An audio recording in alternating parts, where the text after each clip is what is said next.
Olá pessoal, tudo bem com os senhores? Espero que sim.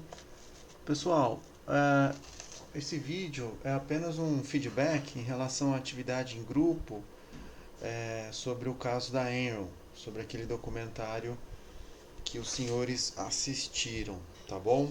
Então são 11 questões que eu gostaria de comentar brevemente e se ficar alguma dúvida, alguma questão para resolver, ou discutir com mais detalhes, os senhores podem participar ou deixar os comentários no fórum, tá bom? Com relação à primeira questão, setor de atuação da empresa é energia, então não houve problema com relação à resposta da primeira pergunta.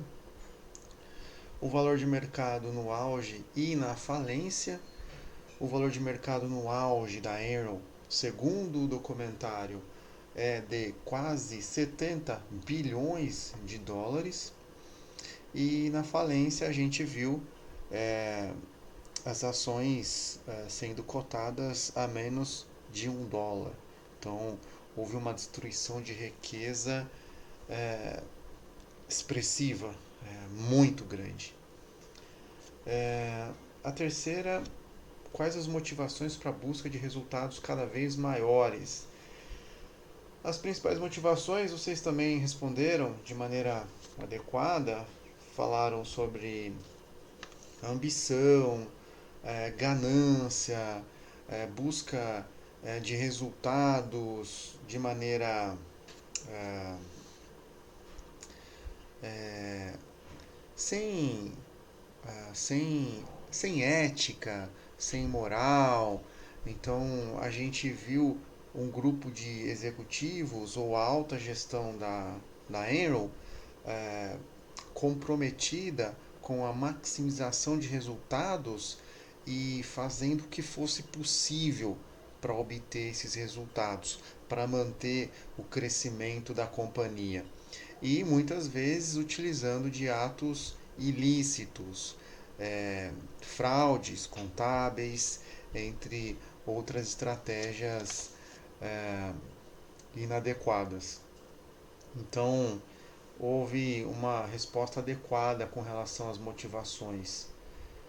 A quarta questão, como a empresa usou a marcação ao mercado. Ah, também a resposta foi adequada. Basicamente, a empresa usou a marcação ao mercado para criar esses lucros artificiais, manter o crescimento dos resultados, essa ideia de desempenho da companhia foi mantida através da marcação ao mercado, que basicamente a empresa tinha o objetivo de manter essa expectativa de geração de fluxo de caixa, ou seja, olhando uma visão prospectiva da companhia, sempre era possível, ou pelo menos eles acreditavam que era possível gerar esses fluxos de caixa. Contudo, os investimentos eram fadados ao fracasso, ou investimentos de qualidade duvidosa. Então, na verdade, esses fluxos de caixa não eram obtidos pela empresa. 5. Comente os investimentos da Enron, em especial na Índia. Bom, de maneira objetiva, ela não obteve retorno no seu investimento, no investimento que ela fez na Índia, pois simplesmente foi comentado no filme, no documentário, a Índia não podia pagar pela energia. O custo da energia era muito caro, era elevado para os cidadãos daquele país. Então, em relação à análise de viabilidade econômica, viabilidade financeira, a gente entende que não foi uma não foi um investimento adequado para aquele ambiente, pois as pessoas simplesmente não podiam pagar pela energia. 6. Como a Enel conseguiu manter o preço de sua ação subindo? Em sua resposta, considere que muitos analistas consideravam a Enron como uma caixa preta. Os analistas consideravam a Enron como uma caixa preta, isso foi apresentado no documentário, pois a empresa não explicava muito bem a origem do dinheiro, como ela fazia o dinheiro. Então, perguntas eram feitas, mas essa questão não era bem esclarecida. E os executivos, o próprio Jeff Skilling, usava de uma argumentação engenhosa, a complexidade da empresa, enfim, eles sempre buscavam uma argumentação para, como eu posso dizer, enganar aqueles que acompanhavam a empresa. Então, havia um esforço da própria administração para manter esse crescimento da ação. E esse crescimento da ação, basicamente, ele acontecia pelo esforço em relação ao crescimento dos lucros, né? E muitas vezes esse lucro era de natureza fictícia, era um lucro criado. Então, a aplicação a busca desse crescimento irreal ou fictício, aliada a outras estratégias que eu vou comentar em breve, por exemplo, o estado da Califórnia, nós vamos comentar na questão 9. Essa e outras estratégias sempre tinham o objetivo de manter o crescimento, a valorização do papel ou das ações da empresa. E, claro, para manter os analistas fazendo projeções otimistas ou então de crescimento no lucro, a empresa precisava explicar de alguma maneira como ela gerava esse lucro. E, pelo que a gente observou no documentário, muitas vezes isso não ficava claro. Por isso que a Enron foi comparada a uma caixa preta. 7. Comente a participação de Andrew Faston dos negócios da Enron. Andrew Faston, como vocês viram no documentário, era o diretor financeiro e um dos principais agentes envolvidos no esquema de fraude da empresa. Basicamente, ele tinha participação em várias empresas, empresas que tinham o objetivo de esconder dívidas da Enron. Então, as dívidas que a Enron acumulava, ou então perdas ou prejuízos que ela acumulava a partir de investimentos ruins ou investimentos sem retorno, os ativos podres, eles eram transferidos para essas empresas que o Faston tinha participação. Uma delas, que foi comentado no filme, é a LJM. E ao registrar, não é, ao trazer esses ativos no balanço dessas pequenas empresas, o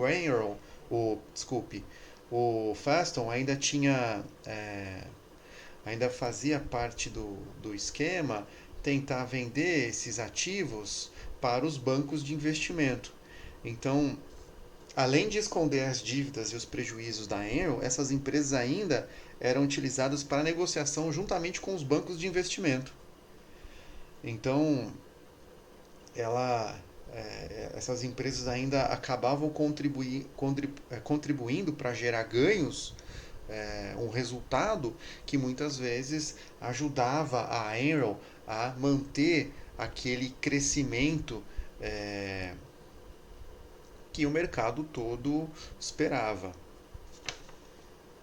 Com relação a número 8, por que as dívidas da Enron não apareciam em seu balanço? Explique. Essa é uma questão que poucas pessoas exploraram, a questão da regulamentação ou da normatização.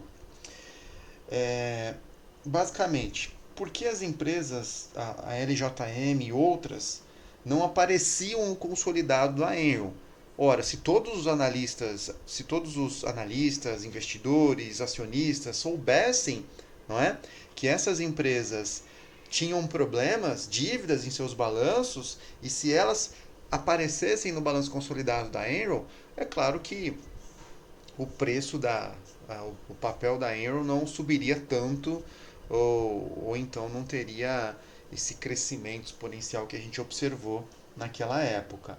Isso basicamente era por causa da regulação, da norma contábil. O S-GAAP da época permitia esse tratamento contábil. Isso não foi comentado pelos senhores. Então, a norma exigia que, a partir de um determinado percentual, essas empresas deveriam ser apresentadas no consolidado. Então, os executivos gerenciaram, não é? Observaram esse limite e trabalharam com ele. Olha, até aqui não precisa consolidar, então vamos ter essa participação na empresa LJM. E o restante pode ficar nas mãos de alguém da gestão, por exemplo, o Andrew Feston. Então, notadamente um caso de parte relacionada. E essa empresa deveria aparecer no balanço consolidado. Que mais? Porque as dívidas, eu já comentei. 9. Como a Enron ganhou dinheiro a partir da Califórnia, essa é uma questão que os senhores exploraram muito bem. É um trecho importante do filme no qual a gente vê muitas pessoas sofrendo com a crise que a Califórnia viveu naquela época em função desse problema de energia. O que acontece? Basicamente, a Enron ganhou dinheiro manipulando o funcionamento de usinas de energia na Califórnia. Muitas vezes, como foi relatado no filme, controlando o funcionamento delas, não é? Criando, por exemplo, um evento de manutenção ou algo do tipo, justamente para manipular os preços da energia. Então, ainda tinha aquela ideia de alguns executivos defendiam a desregulamentação, o Jeff Skilling, entre outros, o Kenny Boy, não é? E eles defendiam a desregulamentação do setor e acabavam explorando, criando estratégias desleais para geração de receita a partir com o custo de prejudicar o estado da Califórnia. Então, algumas respostas foram mais curtas, outras foram mais elaboradas, mas de maneira geral eu gostei das respostas. Depois eu vou postar as respostas de todos os grupos que enviaram. Então vale a pena ler, rever a sua resposta e a resposta dos colegas, tá bom? O que mais? Comente o papel da Arthur Anderson no filme. Basicamente, a Arthur Anderson tinha o papel de auditar os relatórios contábeis. E ela também, essa empresa, ela tinha como um de seus clientes de consultoria a própria Enron. Então, além de auditar os balanços, ela prestava consultoria para a empresa, o que configura totalmente um conflito de interesses. Como você pode auditar os relatórios dessa empresa se você auxilia na elaboração dos mesmos? Então, claramente, a Arthur Anderson sabia o que estava acontecendo, do esquema, da manipulação dos números, da fraude e comprometendo todo o trabalho sério que uma auditoria deve ter e de verificação dos relatórios contábeis, verificar se eles estão de acordo com as normas. Então isso não foi respeitado pela Arthur Anderson. E o que levou ao desfecho que a gente sabe, que foi o desaparecimento dessa empresa entre as grandes empresas de auditoria. A 11, última, analise a relação dos sócios e administradores à luz da teoria de agência. Essa, basicamente, a gente tem condições de fazer a avaliação, de responder com base no tema 5, que a gente viu a teoria da agência e a teoria dos jogos. Nesse caso, você tem os dois players, não é? Os administradores com mais informação a respeito do que acontece na empresa. E nesse caso, eles têm incentivos para maximização da remuneração deles e eles agiram de maneira ambiciosa e buscaram lucros de qualquer maneira, mesmo que isso causasse prejuízo para outras partes. Então, por meio de aplicação de fraudes, buscando criar esses lucros artificiais e para manter, claro, o preço da ação em subida, ou seja, manter o preço da ação crescente aí, né? Então eles fizeram de tudo para isso. E aí, pessoal, como vocês perceberam no documentário, ah, basicamente o principal interesse é a remuneração, não é? Com o lucro da empresa, você tem a manutenção do preço da ação. Se você começa a mostrar os problemas da empresa, o que vai acontecer? O preço da ação da Enel vai cair, obviamente. Então eles fizeram de tudo para manter esse falso, esse fake, não é? Desempenho da companhia. Por quê? Vocês perceberam? Foi falado que eles tinham ações da companhia. Se eles têm ações da companhia, de uma companhia que vale milhões ou bilhões, desculpe, obviamente eles se preocupam com a redução, com a variação do preço dessa ação. E eles ainda tinham stock options. O pagamento tinha a figura do pagamento baseado em ações. Além da remuneração fixa, você tinha a remuneração variável. E nesse caso, se você tem ações da empresa e você começa a observar uma variação significativa, obviamente o administrador, o executivo, vai se preocupar com isso. E foi basicamente isso que aconteceu. Eles, com receio do patrimônio cair, não é? Acabaram fazendo de tudo para manter esse preço naquele patamar. E quando perceberam que o navio já estava afundando, eles começaram a vender essas ações no mercado, e o que gerou evidências na época para as autoridades é, é, investigarem alguns com mais desconfiança, digamos assim. Porque você vendeu as suas ações, não é? Antes e em grandes quantidades, antes do escândalo ser revelado para o mercado. Isso mostra claramente um envolvimento. E isso foi usado também na investigação, como a gente acompanhou no documentário. Do outro lado, você tem os sócios, não é? Sem qualquer informação ou com pouca informação a respeito da saúde financeira da empresa. Eles não tinham conhecimento dos atos ilícitos da administração, que estavam fazendo o possível e o impossível para manter aquele desempenho, sendo que a empresa já não tinha uma saúde financeira. E claramente você tem as duas partes, administradores com muita informação, com atos ilícitos, e os sócios na outra ponta, confiando totalmente naquela gestão e se aproveitando. Vejam bem que os administradores, eles se aproveitaram de uma imagem que foi criada da Enel. Isso foi comentado no filme também. Foi falado sobre aquela empresa é uma empresa inovadora, é uma empresa nova, enfim, tudo isso foi utilizado aí pelos administradores para manter a empresa o preço da ação nesse nível aí, tá? Então, basicamente é isso que eu tinha que comentar. Se alguém tiver alguma pergunta, alguma questão, fiquem à vontade, tá bom? Muito obrigado pela atenção, um abraço.